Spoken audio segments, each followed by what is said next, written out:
लगाना उसका तरीका वो बताते हैं। क्या करना?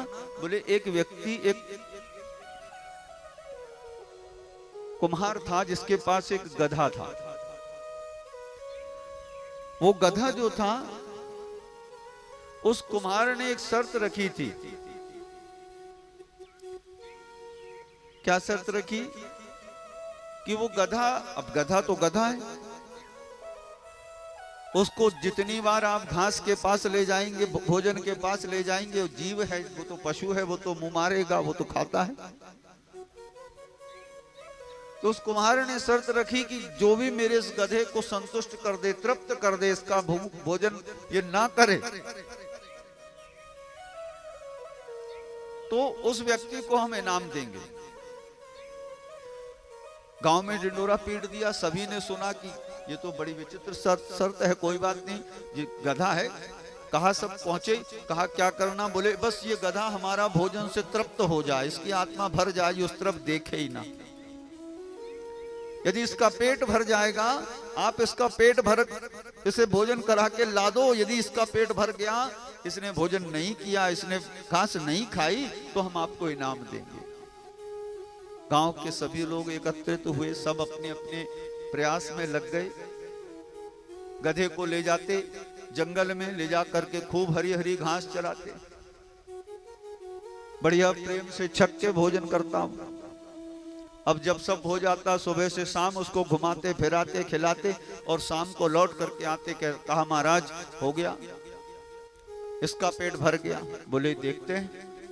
तो वो कुमार फिर से जब गधे के सामने घास डाले, तो गधा फिर उस घास की मुंह मारने लगे, खाने लगे। कहा देखो अभी संतुष्ट नहीं हुआ। जितने लोग उस गधे को ले जाते, दिन भर उसे चराते, शाम को जब ले करके आते और जब कुम्हार के पास खड़ा करते, कुम्हार जब उस गधे के पास घास डालता, तो वो गधा जो था फिर उस घास पे मुंह मार देता। कुम्हार कहता पेट नहीं भरा है अभी। सब आश्चर्यचकित हो रहे हैं गांव वाले कि आखिर इस गधे को अब संतुष्ट कैसे करें, ये तृप्त कैसे हो। सब परेशान। एक गांव का ही व्यक्ति बुद्धिजीवी था, उसने भी जब ये बात सुनी कि ऐसी ऐसी शर्त रखी गई है, तो उसने कहा कि मैं इस गधे को संतुष्ट कर दूंगा। कहा कैसे? बोले बस दो आप मुझे। वो व्यक्ति आया, उसने उस गधे को लिया और ले जा करके जंगल में चला गया। और जंगल में जब गया, रस्सी हाथ में थी।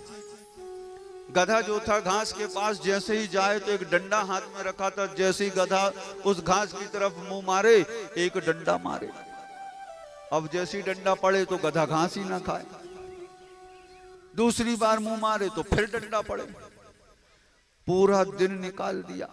घास के पास जितनी बार गधे ने मुंह लगाया, उतनी बार उस व्यक्ति ने उस गधे को डंडे से पीटा, खूब मारा।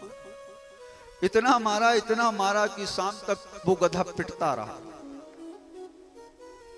आखिर स्थिति ये आ गई कि जब शाम को वो लेकर के उस कुम्हार के पास गया, कहा महाराज आपका गधा संतुष्ट हो गया, अब ये कुछ नहीं खाएगा, इसका पेट भर चुका है। कहा अच्छा। कुम्हार ने उस गधे को लिया और घास डाली, तो जैसे ही घास डाली तो गधे ने मुंह उस तरफ फेर लिया। जैसे ही उस तरफ मुंह फेरा, इसने दूसरी तरफ घास डाली, तो फिर उसने दूसरी तरफ मुंह फेर लिया। गधा जो था वो घास की तरफ देख ही नहीं रहा था। व्यक्ति ने कहा लाओ हमारा इनाम, हमने संतुष्ट कर दिया गधे को। गधे का पेट भर गया। तो ये कथा का जो सार है, ये गधा कौन है? ये गधा है हमारा मन। ये मन कभी संतुष्ट नहीं होता, ये मन भटकता है, ये विचलित रहता है, ये असंतोषी है। तो यदि इसको वश में करना है, यदि इसे संतुष्ट करना है, यदि इसे अपने अनुरूप करना है, तो हमें क्या करना? हमें उस व्यक्ति के समान इस मन को, विषयों को भोगने मत दो। इस गधे को चारा मत दो। गधे का चारा क्या है? मन का चारा क्या है? विषय, काम, क्रोध, मद, लोभ, मोह, अहंकार, ये सब इस मन रूपी गधे का भोजन है। तो इन विषयों को हटा दो। और वो कैसे हटेंगे? वो सत्संग रूपी डंडे की मार से हटेंगे, वो कथा रूपी डंडे की मार से हटेंगे। इस मन को बार बार सत्संग रूपी कोड़ा लगाते रहो, इस मन को बार बार कथा रूपी डंडा मारते रहो। तो जैसे जैसे ये पिटता जाएगा, वैसे वैसे इसका जो भोजन है ये भोजन छोड़ देगा, ये विषयों से दूर हट जाएगा। और कहाँ लग जाएगा? ये परमात्मा में लग जाएगा। बोलिए वृंदावन बिहारी लाल।